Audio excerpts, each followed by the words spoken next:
I think the idea of time passing and time becoming sort of like your greatest enemy or is something I've just felt more and more as I've gotten older and as I've had children and experienced more things in my life. But also I feel like writing is very therapeutic and unconscious for me. And I forget that maybe one day people are going to, let alone read the script or, it's going to become a movie and then I'm going to be talking about why I wrote those themes. Like I'm not thinking about that as I'm doing it. Maybe I should be, maybe I shouldn't be. I don't know. So I think it's all me kind of figuring things out also in my own brain as I go.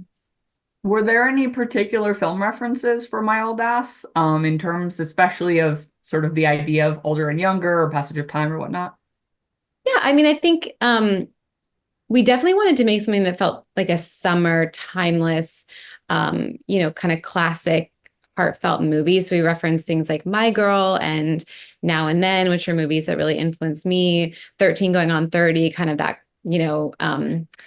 kind of crazy idea, Mrs. Doubtfire, those kinds of films. Tonally, we were, shooting. That was the North Star, but there wasn't really like a specific younger and older movie we kept going back to because again, we wanted it to feel sort of contemporary, but at the same time timeless. But there was a lot of, yeah, I would say My Girl and 13 Going on 30 were two that we talked about a lot. I love both of those movies.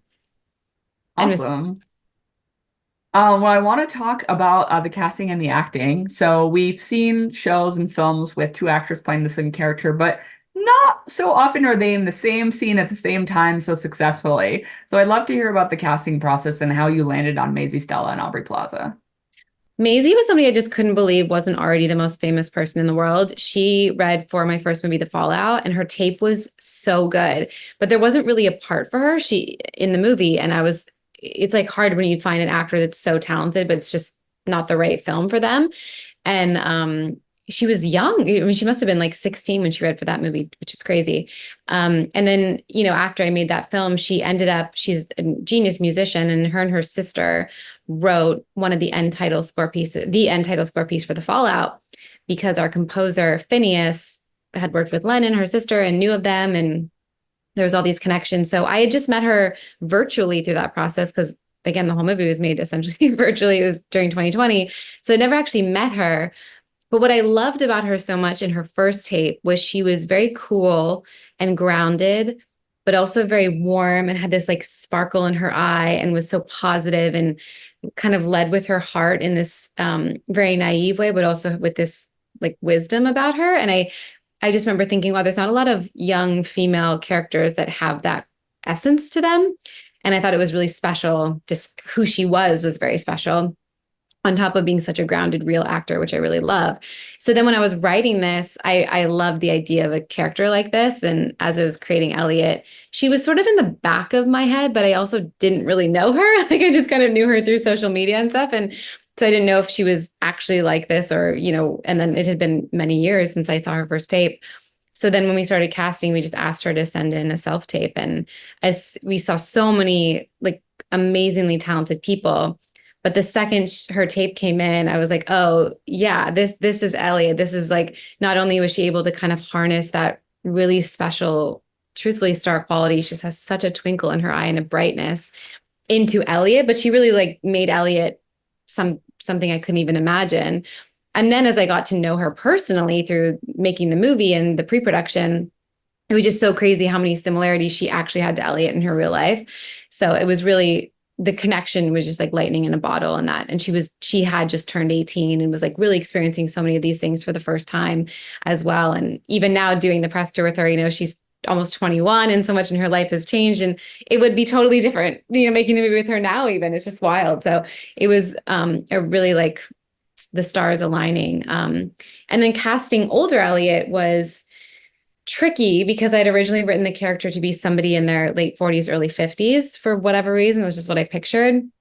And we really built the whole cast around Maisie, which is the joy of indie film, because I think if we had made it any other way, we probably would have been given a list of people, the star names for older Elliot. Here's your three choices. This is who it has to be. And then you have to cast younger Elliot around that, which we needed to get the right younger Elliot. She's in every frame of the film. So we had amazing producers and financiers who believed in doing it that way. But I got really hung up on like who looks the most like Maisie, you know, in these side by side things. And I kind of stopped thinking about just the energy of what I wanted older Elliot to feel like. And then at one point we were really late in the game. We were filming the movie and we still hadn't settled on like who would be the right older Elliot. And her name came up in conversation. I think initially we'd sort of been like, well, she's way too young. She's not even 40 and she doesn't look anything like Maisie. And I just started like thinking about actors that I wanted to see on that log when the camera pans over. And after getting to know Maisie and her energy, I saw Aubrey's name and it all just like literally clicked in my head. And I was like, wait a second, it's so much funnier because I'm Aubrey's age and I had just spent the summer hanging out with all these 18-year-olds. I'd never felt older in my life. Like they had literally asked me like, what's middle age like? And I was like, are you talking to me? What's going on? So a lot of those moments really had happened to me just being around those young people. And so it just became funnier. And I was like, you know what? I don't care that they don't look like their energies. I know they're going to have good chemistry. I know they're a match. I'm a fan. I want to work with her. And it's a buy-in. The whole idea is a buy-in. And I thought that, and all of a sudden I realized the chemistry is more important than the physicality. And I think it ultimately was the best decision. And I just sort of did a quick rewrite pass of those scenes to age the character down and write in those jokes about their physical appearance being different. And I think it felt like the missing puzzle piece for sure.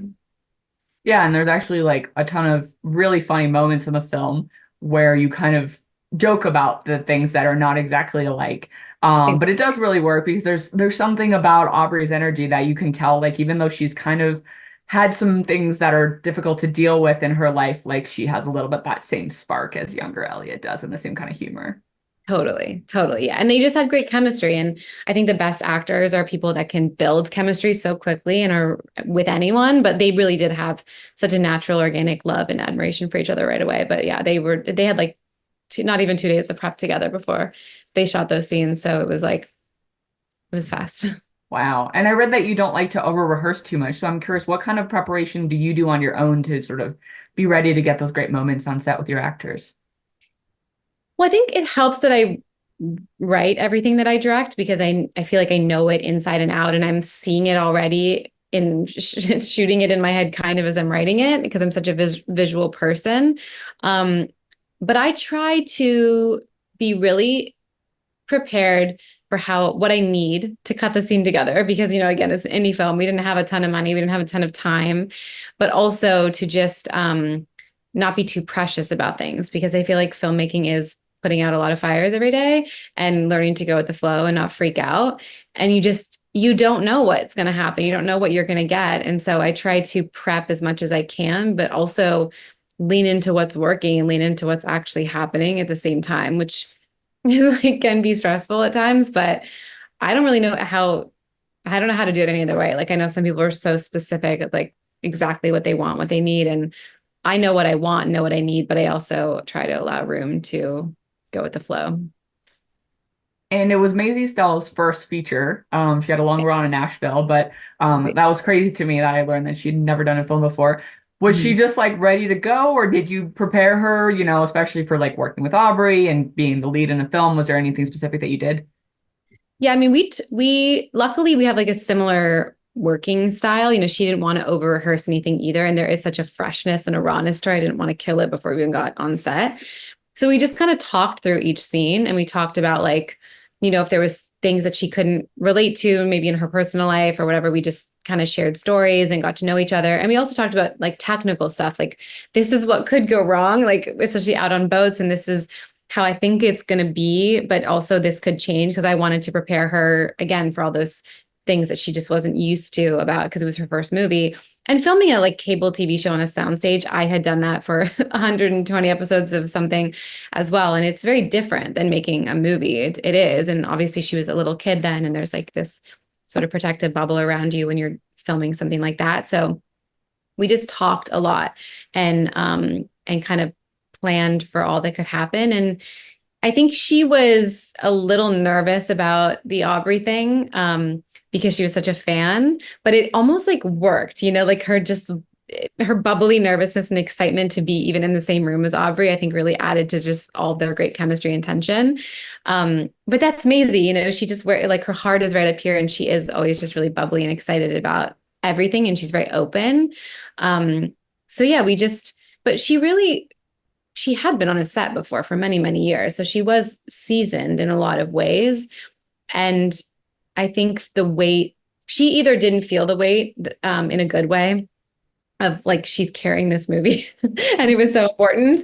But I also think she did understand that and she handled it with like so much grace, more than I probably would have at that age. Like I probably would have crumbled a little bit under that pressure and she really handled it very well.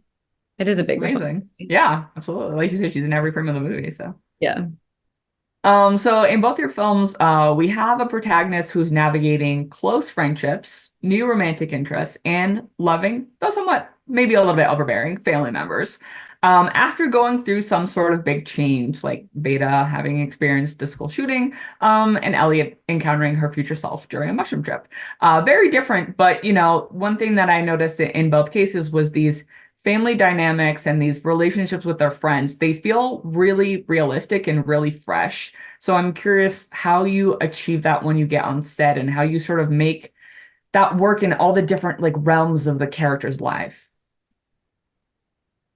I think my comfort zone is working with actors because I was an actor. And I think that helps a lot, truthfully, because I can really quickly figure out what actors need or don't need and how to create, hopefully, a set that allows for that chemistry to build um, and sort of those organic moments and leaning into what's working and not working on the given day. Because especially with young actors, like it's just sometimes a lot of people I've worked with, it's been their first movie ever. So it can be a bit intimidating. But yeah, I think working with actors is sort of the key for me in creating that kind of vibe. And I'm not like, I think that what I like writing is none of my movies have necessarily a bad guy, which people have Mhm. pointed out to me. I mean, obviously, like there's a bad person who does something horrible in the fallout, but we never see them or like get into that. But I like writing movies where all of the characters have something really redeeming about them. But they're also flawed and nuanced and hopefully just real humans at their core. And same with family dynamics. Like I think I'm so sick of this like teenage trope of like, mom, get out of my room. Like it's just, I don't know, it's so overdone. And I don't think it's really that truthful of especially Gen Z. And I think yeah, it's just there's so much more nuance and it's complicated. So trying to tap into that is exciting and challenging for me as a writer. And then same with execution. But I don't know. I like writing likable people at their core who may or may not be flawed. But I'm like, who needs a villain, really? I don't know.